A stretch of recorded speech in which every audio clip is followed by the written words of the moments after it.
perkenalkan, saya Ferro Iksan dengan NIM 2307062 dengan rekan di samping saya. Saya Alfaridi Satiawan dengan NIM 2307087. Saya Faris Hasan dengan NIM 2307081. Dengan saya Diana Dewi Jayanti dengan NIM 2307063. Saya Sri Jarianti dengan NIM 2307060. Saya Rina Priliani dengan NIM 2307080. Baik, selanjutnya ada materi pembahasan mengenai sistem informasi manajemen. Yang pertama ada pengertian sistem informasi manajemen, selanjutnya fungsi sistem informasi manajemen, dan yang terakhir ada tujuan sistem informasi manajemen. Selanjutnya mengenai pengertian sistem informasi manajemen. Pengertian sistem adalah kumpulan dari elemen yang saling berinteraksi dan melakukan suatu kegiatan untuk mencapai suatu tujuan.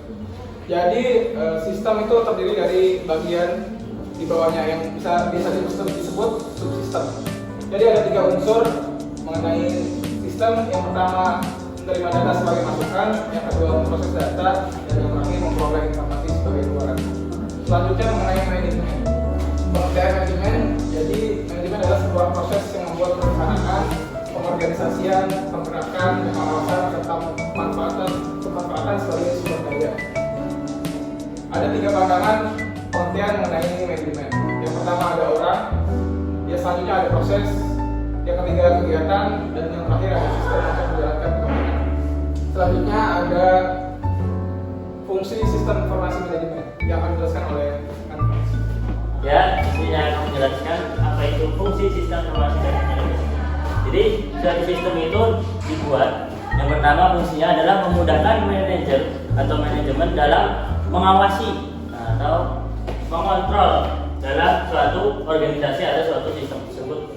Yang kedua, meningkatkan efisiensi dan efektivitas agar akurat dan tepat. Jadi sistem yang dibuat itu agar tujuannya jadi efektif. Ketika tidak ada sistem, maka suatu organisasi atau sistem itu tidak akan efektif.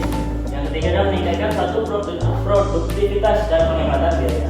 Jadi sistem dibuat itu ya supaya lebih produktif saja dan biaya yang dibutuhkan itu lebih terukur, tidak melebih-lebihkan atau meningkatkan kualitas sumber daya manusia. Jadi yang terakhir itu meningkatkan kualitasnya. Jadi ketika ada sistem yang baik, maka kualitas dari suatu organisasi atau sistem itu akan menjadi baik dan efektif. Dan berikutnya ada tujuan sistem informasi manajemen yang akan dijelaskan oleh rekan Faris.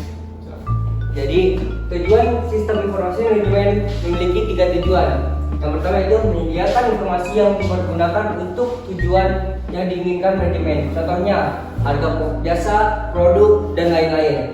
Yang kedua itu ada menyediakan informasi yang dipergunakan dalam perencanaan, pengendalian, evaluasi, dan perbaikan berkelanjutan. Yang ketiga itu menyediakan informasi untuk pengambilan keputusan.